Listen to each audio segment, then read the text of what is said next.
But we've also turned a page and have issued a new charge and mandate for our department to move forward with harnessing the power of the wind, the power of the sun, the power of geothermal, and creating a new transmission grid system for America.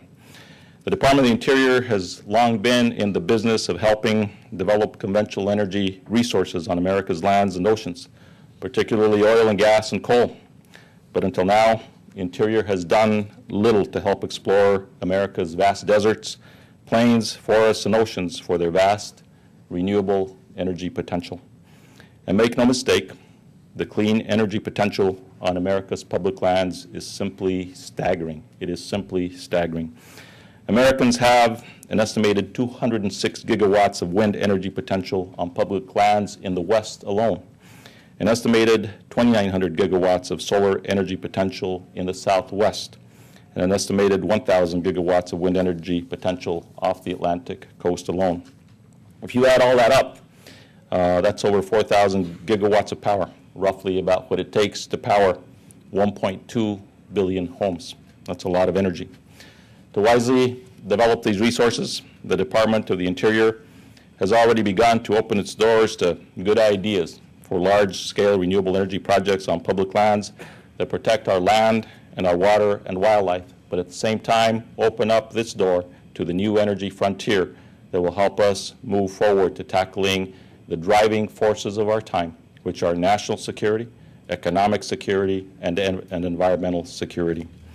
We have, for example, done something in the first 100 days that should have been completed years ago, and that is to finally establish the rules of the road with final regulations for the development of the offshore wind in the Atlantic. If you think about the United Kingdom and Denmark and these other countries who have already harnessed the power of the wind because of its high quality in the offshore, why is it that we in America have not yet done so? Why haven't we not moved forward with this agenda where there is so much potential power, where you can essentially tie in the wind power electrical production right into the grid of the New England states, from New York to Boston to Washington to Delaware. And that's why the governors of those states, Democrats and Republicans alike, have multiple projects, which are very large projects to move forward with wind power energy off of the Atlantic. Those applications will in fact move forward in the next several months. I believe we can surpass Denmark, which produces almost 20% of its electricity.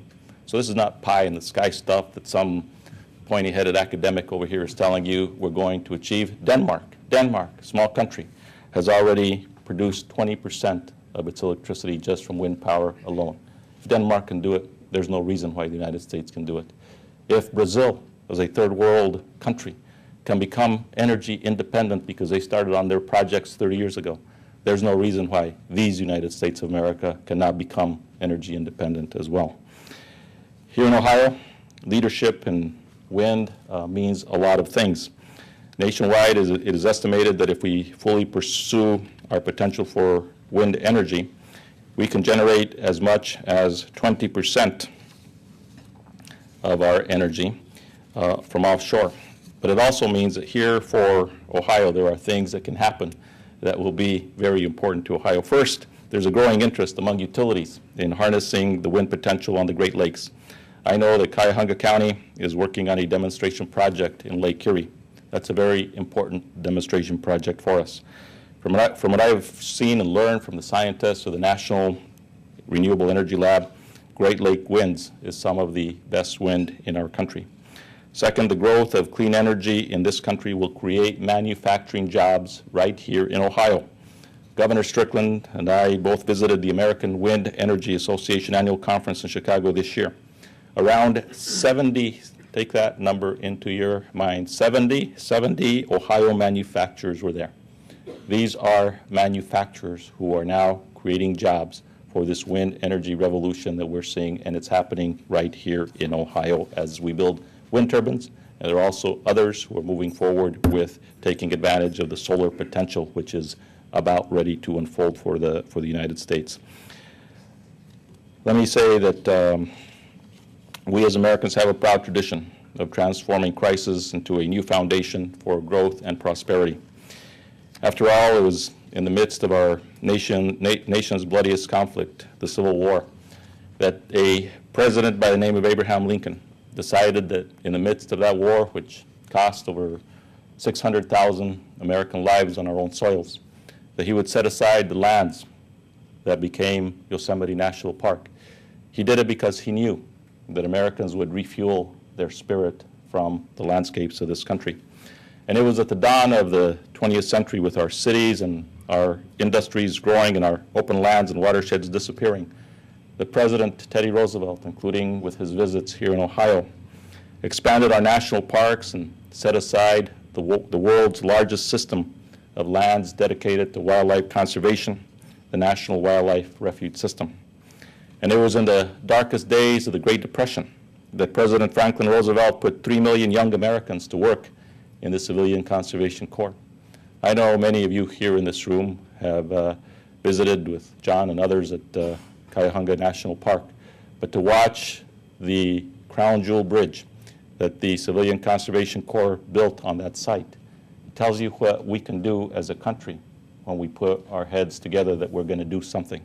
We still live off of that legacy of that time. And in this moment when our national character is being tested, we are tested by 2 wars in Iraq and in Afghanistan, and the turmoil in Pakistan and other conflicts around the world.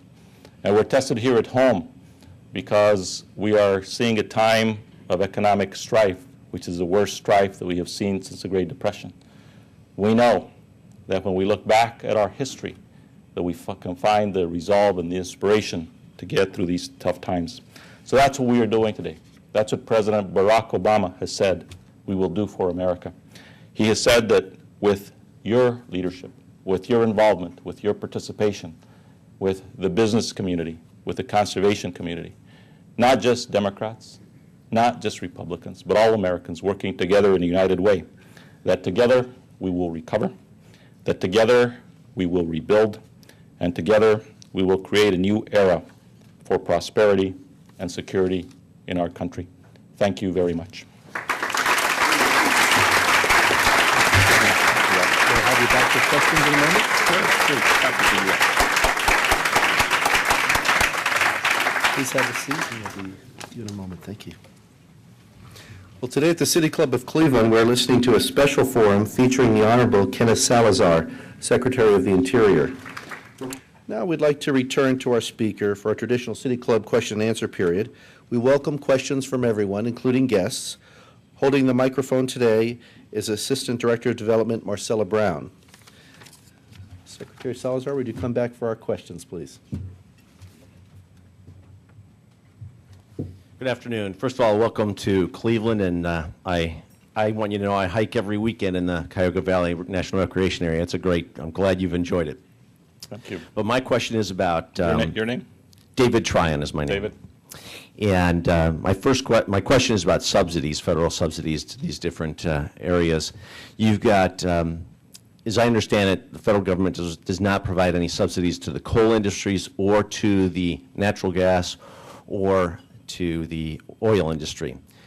What, on an annual basis, what would be the subsidies of federal tax dollars to the wind power industry and to the solar power industry to do the things that you're hoping to do?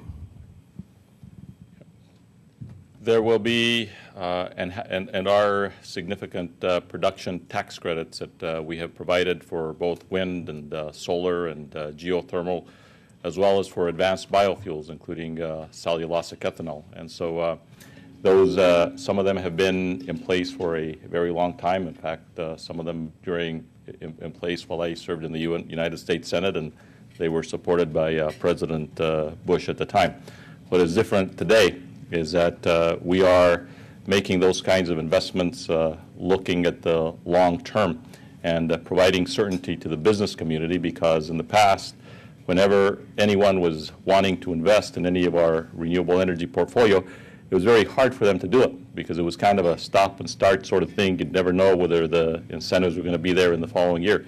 So the kinds of incentives that we now have for wind energy production and solar energy production are ones that will create the kind of sustainability that gives the private sector the sense of certainty and reliability over the long term.